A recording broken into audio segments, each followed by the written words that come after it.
Olá pessoal, tudo bem? Bom, um exercício aqui bem interessante diz o seguinte, ó.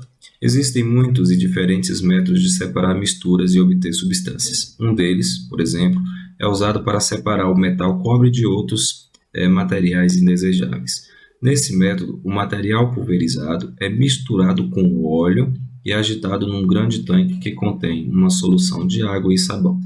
Injeta-se ar comprimido através da mistura e as partículas leves dos compostos quase puros de cobre, recobertos por partículas de óleo, são carregados para cima e flutuam na espuma. Outros materiais mais pesados sedimentam-se no fundo do tanque e a espuma, com o minério, é recolhido.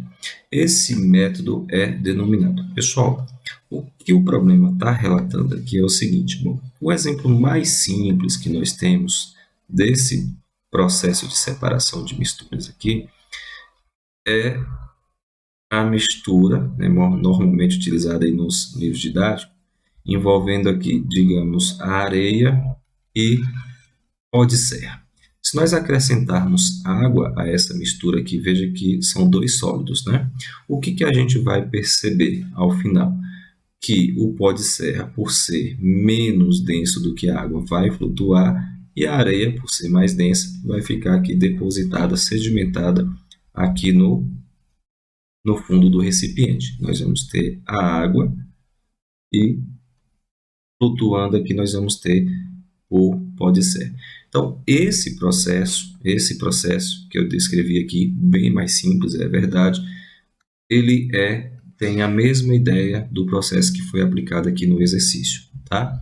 E como que chama essa separação de mistura aqui? É a flotação.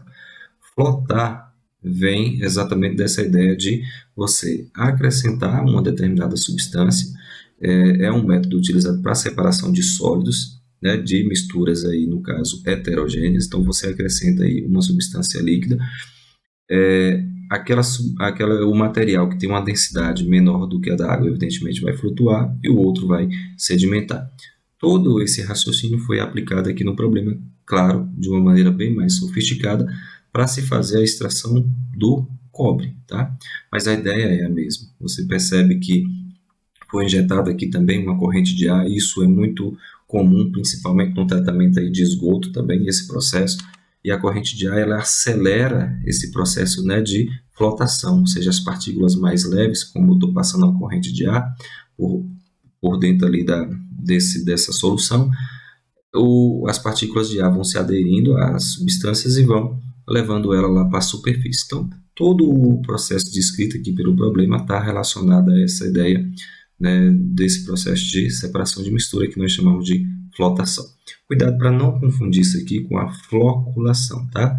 A floculação é um processo também muito utilizado, principalmente no tratamento de água, mas não tem nada a ver com a flotação. A floculação é quando você acrescenta uma substância, né, digamos, na água para ser tratada, e essa substância, geralmente à base de alumínio ou de ferro, elas atraem as impurezas da água, as partículas sólidas, elas atraem para a superfície, funcionam como se fosse um imã, e criam estruturas que a gente chama de flocos. Esses flocos acabam tendo uma densidade maior do que a água e decantam, e depois elas são retiradas. Então, flotação é esse processo de separação de mistura, floculação é uma etapa do tratamento aí, geralmente utilizado na água. Tá bom, pessoal? Então, é isso. Até a próxima questão.